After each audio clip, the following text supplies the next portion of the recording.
Adillah pada kami tak bodoh, meski memang kami tak pandai. Tapi kami berjanji akan tetap mengkritik sesuai isi hati. Hei penguasa, ini kami rakyat jelata. Engkau ada untuk siapa? Ini kami rakyat jelata, mau sampaikan semua keluh kesah. Bekerjalah dengan hati, pakai empati, jangan banyak intrik, apalagi bikin taktik. Bijaklah dalam membuat peraturan, jangan sampai bikin aturan yang berat sebelah. Ini rencana Pak Presiden Prabowo Subianto untuk membentuk badan super body ya, untuk penerimaan keuangan negara tampaknya semakin serius. Kita akan coba lihat bagaimana upaya Pak Prabowo untuk betul-betul mengikis para mafia, para koruptor dengan sistem yang lebih baik. Mari kita langsung lihat kabarnya ya. Dari RMOL ya, penerimaan negara siaga 1 ya, memang mesti dibuat siaga 1 karena selama ini kan bocor seperti yang disampaikan Pak Prabowo sejak 5-10 tahun yang lalu. Ya, badan penerimaan negara konon kabarnya akan dijaga langsung oleh tentara dan polisi. Ada Panglima TNI, ada Kapolri. Wow. Ada apa ini? Setelah kita lihat kejaksaan dijaga oleh tentara, sekarang keuangan pun akan dijaga oleh tentara dan polisi. Tentu polisinya dugaan kita bukan polisi yang ini ya, bukan Panglima yang ini. Dugaan kita ya yang baru, karena rumor kita mendengar Kapolri akan diganti. Mungkin Panglima TNI juga sama akan diganti. Setelah orang-orang baru pilihan langsung Pak Prabowo, maka skema ini akan berlangsung. Kurang lebih pandangan para pengamat dan ahli menyampaikan seperti itu. Mari kita simak kabarnya satu persatu ya. Bocor struktur BPN, Panglima TNI hingga Kapolri masuk Dewan Pengawas. Makin seru ini ya. Rencana Presiden Prabowo Subianto untuk membentuk badan super body di bidang keuangan negara mulai terlihat serius.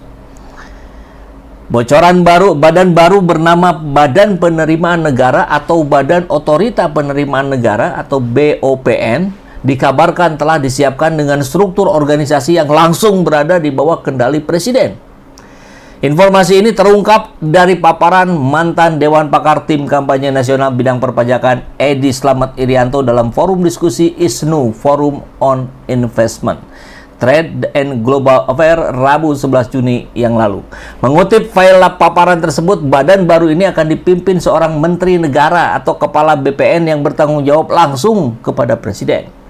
Dalam pelaksanaan tugasnya, kepala BPN yang akan didampingi oleh dua wakil utama, yaitu wakil kepala operasi dan wakil kepala urusan dalam.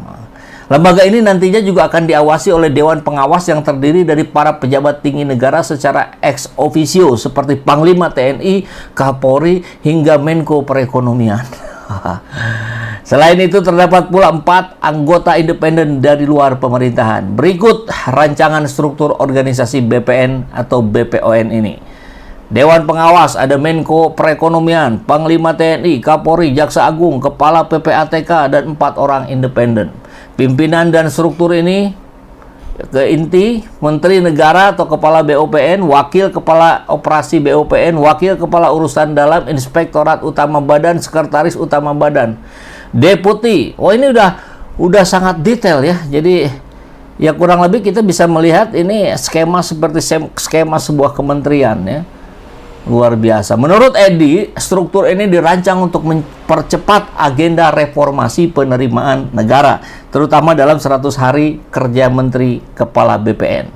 Agenda awal mencakup rekrutmen pejabat eselon 1 konsolidasi data nasional, hingga pengamanan penerimaan tahun anggaran 2024-2025 melalui reformasi pajak penghasilan dan pajak pertambahan nilai. Edi juga menekankan pentingnya pemisahan fungsi penerimaan dan pengeluaran negara sebagai prinsip dasar tata kelola keuangan yang bersih, agar keuangan negara dapat dikelola dengan baik.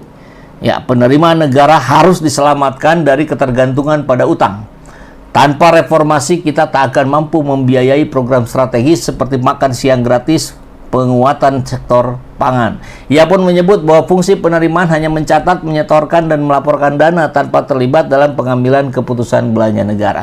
Ini menarik, karena Ermo dalam beberapa saat yang lalu, ini 2 Agustus 2024 sebetulnya sudah menaikkan kabar ini.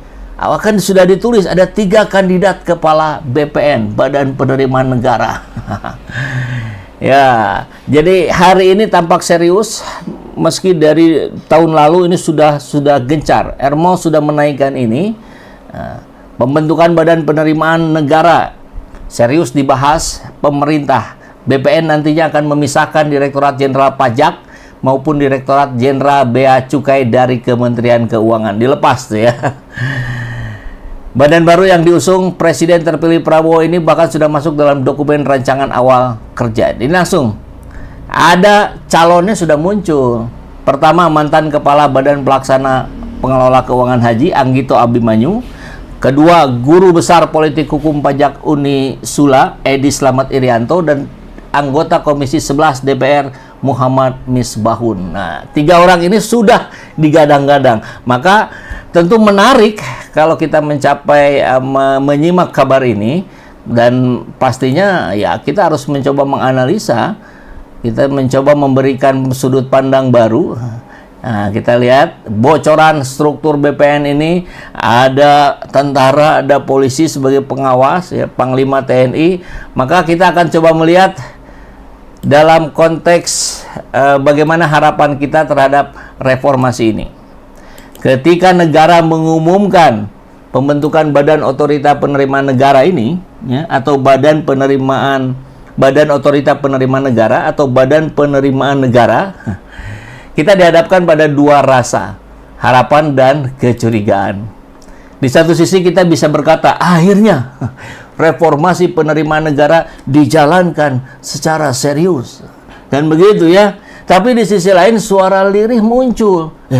Kok Panglima TNI, Kapolri, Jaksa Agung ikut jadi Dewan Pengawas ya?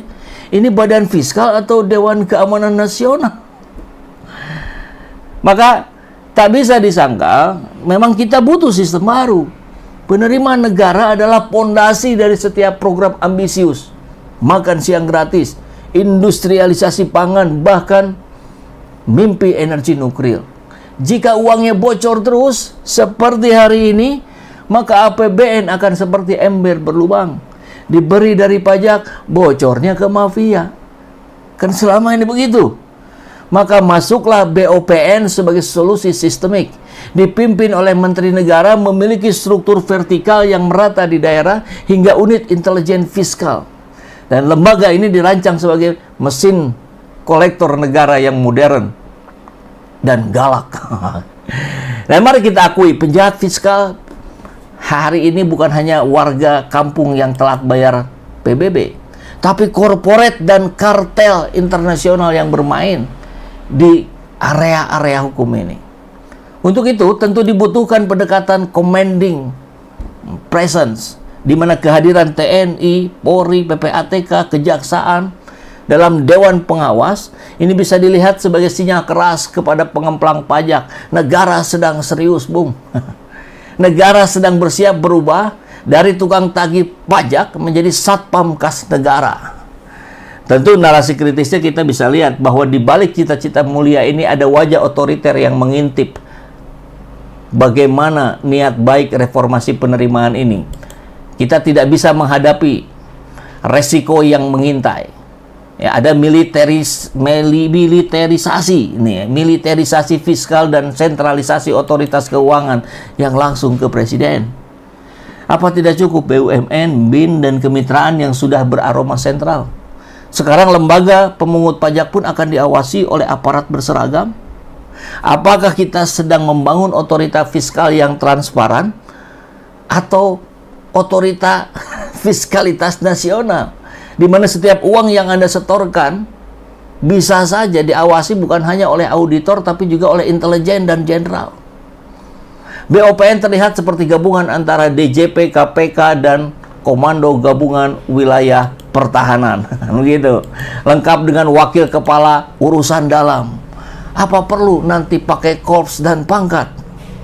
Dan jangan lupa, badan ini langsung di bawah presiden. Artinya, bukan entitas independen, tapi alat kekuatan fiskal yang terpusat.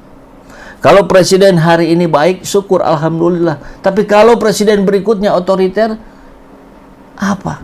Kita bisa dapat versi pajak dari Densus 88. Apakah ini perlu? Ya saya kira perlu. Bahaya? Ya bisa. Tentu tergantung kita gitu. BOPN adalah simbol dari dilema klasik negara berkembang. Kita butuh lembaga kuat untuk melawan mafia, tapi kita juga takut lembaga kuat itu malah jadi mafia baru. Kalau dijalankan dengan prinsip good government, transparansi, akuntabilitas publik, dan bukan jadi alat kekuasaan elit, maka BOPN bisa menjadi pilar kedaulatan fiskal.